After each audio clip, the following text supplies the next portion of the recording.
रोटी कमाने से लेके रोटी बनाने और बच्चों का पेट भरने तक की पूरी जिम्मेदारी माता पिता की होती है। ये बात बच्चे अगर सुन रहे हैं तो उन्हें पता है कि हाँ हाँ ये तो सबके माता पिता कर रहे हैं, आप ही थोड़ी नया कर रहे हो। ये ऐसे बच्चे बोलते हैं। थोड़े बच्चे और बड़े होते हैं तो उन्हें ये लगता है कि माता पिता की जहाँ रिस्पेक्ट के सम्मान की बात आती है वो चीजें उनको नहीं दिखाई देती। लेकिन हाँ, ये मैंने सामने से बहुत चीजें देखी हैं कि जैसे बच्चे बड़े होते हैं वहाँ माता पिता का सम्मान, वो कैसे बात कर रहे हैं वो बिल्कुल उनके लिए मैटर नहीं करता।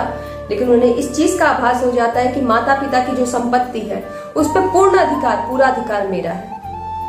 अगर है तो भी ठीक है, अगर कल को कुछ हो जाता है तो उसके बाद तो मेरा ही है सारा प्रॉपर्टी और जो भी सारी चीजें हैं। ये फैक्ट है जो हर किसी की लाइफ में मोर देन 70% लोगों के साथ ऐसा होता है। देश और विदेश दोनों की बात कर रही हूँ, दोनों पक्ष को सामने रख के ये बातें बोली हैं।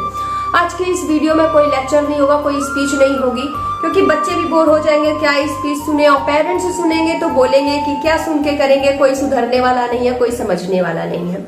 तो बस माता पिता के पक्ष में पेरेंट्स डे के इस सुनहरे अवसर पे कुछ ऐसी ही छोटी सी बहुत कहानी लेके आई हूँ जिसके दो पहलू उभर के सामने आएंगे। डिपेंड आपके ऊपर करता है कि आप उसको कितनी गहराई से समझते हैं और अपने जीवन में लाते हैं। शुरुआत करूंगी एक दीवार के एक तरफ सोना और दूसरी तरफ लोहा।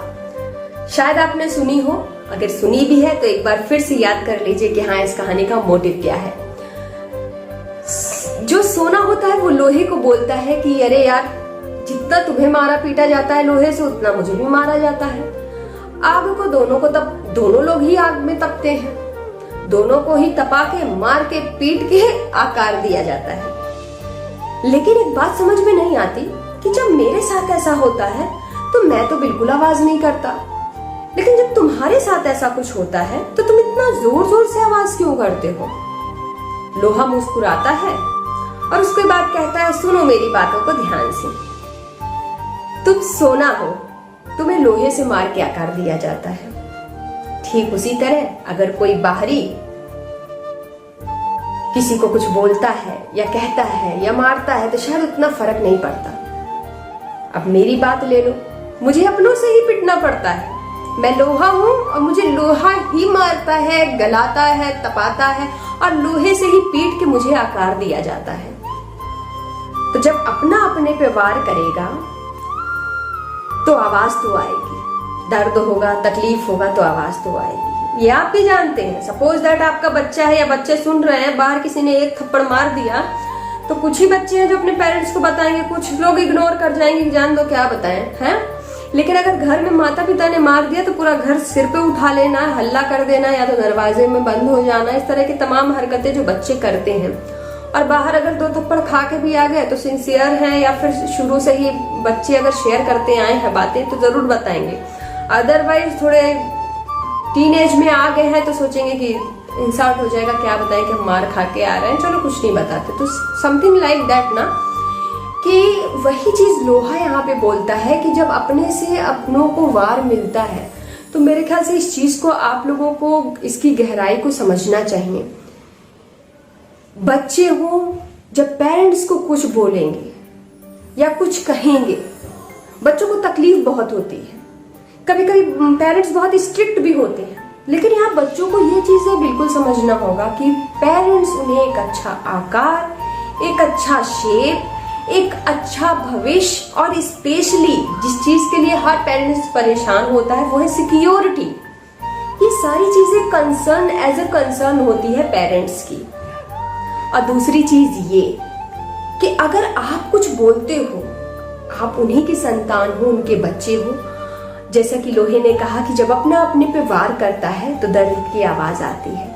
तो कोई और अगर पेरेंट्स को कुछ कहेगा तो शायद उतना दर्द नहीं होगा, लेकिन कल को अगर आप माता पिता का सम्मान ना करके आप कुछ उन्हें बोलते हो तो उस चीज का दर्द और तकलीफ फिलहाल ये दोनों पक्ष के लिए है। बच्चों को भी उतना ही पेन होगा, अगर किसी और ने मारा तो नहीं होगा, लेकिन माँ ने एक थप्पड़ मार दिया तो चलो हो गया फिर। तो ये सारी चीजें ना फिलहाल एक्चुअली हर रिलेशनशिप में होती हैं। और ऐसा होता क्यों है? सिर्फ अंडरस्टैंडिंग की प्रॉब्लम। मुझे एक बहुत सिंपल चीज समझ में आती है लाइफ में, कभी कभी आता भी है मन में। यहाँ पे 2 मिनट लूंगी आपके, कि लाइफ क्या है ना, लाइफ बहुत सिंपल है, लेकिन हमने आपने बहुत लोगों ने मिलके क्या किया, इसको कॉम्प्लिकेट कर दिया और करते ही जा रहे हैं, जबकि लाइफ बहुत सिंपल, अगर हम सिंपल नजरिया रखें, पॉजिटिविटी के साथ देखें।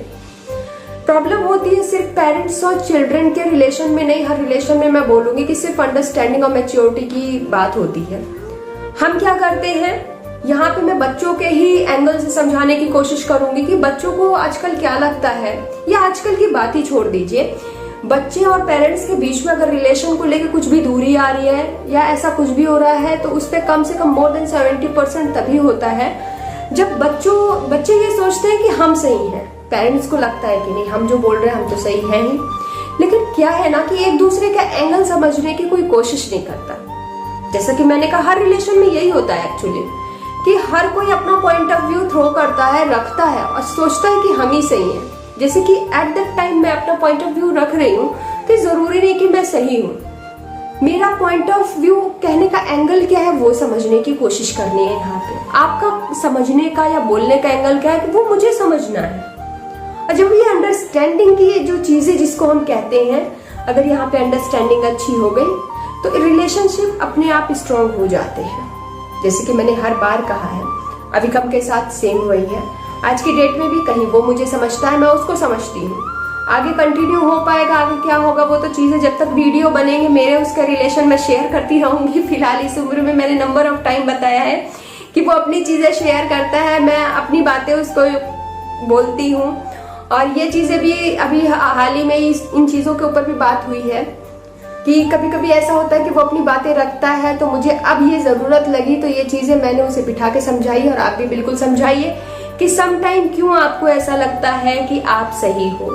आप अपना एंगल रखो बात करने का, कि आपको अगर खेलना है, कूदना है, आपकी कोई प्रॉब्लम है, आपकी पढ़ाई को लेकर कुछ बातें हैं, आप अपना रखो, हम अपना रखते हैं, फिर देखते हैं कि बीच में सही रास्ता क्या है। कुछ ऐसा कि जिससे मुझे भी प्रॉब्लम ना हो, मुझे भी पेन ना हो और बच्चे को भी पेन ना हो, तो मिलके ऐसा बीच का रास्ता निकालना होगा, कुछ इस टाइप से, एक लेवल ऊपर उठ के, तो चीजें मेरे ख्याल से बहुत आसानी से समझ जाएंगी। और आजकल के बच्चे तो वैसे भी स्मार्ट हैं, बोलने की बात नहीं। तो अगर बच्चे भी सुन रहे हैं तो मैं बच्चों को भी बोलूंगी कि आप लोग रियली बहुत स्मार्ट हैं, बहुत अच्छे हैं आप लोग। जितनी जल्दी तेजी से टेक्नोलॉजी डेवलप कर रही है, आप लोग का माइंड भी डेवलप कर रहा है, बोलने की बात नहीं।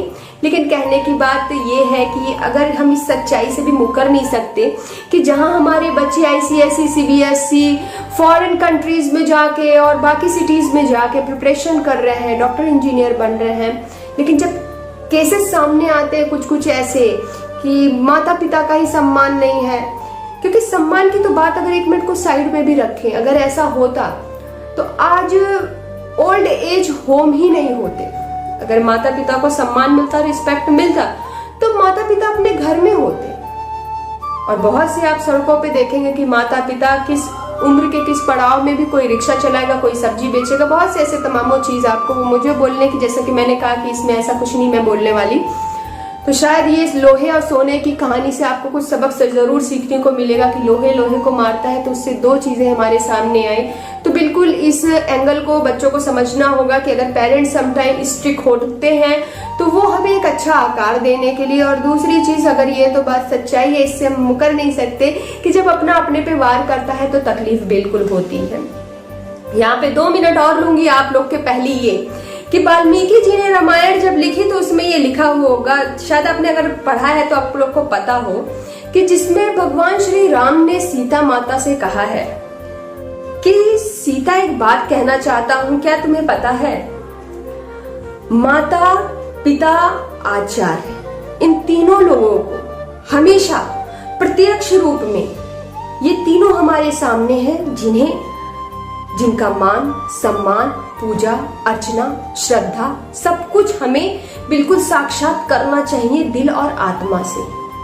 क्योंकि अगर जो प्रत्यक्ष रूप में हमारे सामने ये तीनों का अगर हमने सम्मान नहीं किया, तो अगर हम कोई अप्रत्यक्ष देवता, कोई भी, जैसे आपके इष्ट देव हो गए, कोई शिव जी की पूजा करता है, कोई माता रानी को बड़ा मानता है तो पूजा करते हैं, तो वो इष्ट देव भी हमारी पूजा को ना स्वीकार करेंगे और ना हमें स्वीकार करेंगे, ना हमारी श्रद्धा को अपनाएंगे, जब तक हम प्रत्यक्ष रूप में अपने माता पिता और वो आचार्य जो हमें ज्ञान दे रहे हैं, जो हमें शिक्षा दे रहे हैं, हम लोग उनका सम्मान ना करें। दूसरी बात आपको बता दूं कि युधिष्ठिर जी ने भीष्म पितामह जी से ये बात पूछी कि धर्म क्या है, तब मुस्कुराते हुए भीष्म पितामह जी कहते हैं कि धर्म धर्म मेरे लिए माता पिता आचार्य, यही मेरे लिए सबसे बड़े धर्म है। इससे बड़ा धर्म मेरे लिए कुछ भी नहीं। और बहुत से लोग ऐसे आप लोगों को मिलेंगे इतिहास के पन्नों में जिन्होंने धर्म के नाम पे सिर्फ और सिर्फ अपने माता पिता की पूजा और उनके चरणों में ही स्वर्ग माना है। बाकी आपकी मर्जी।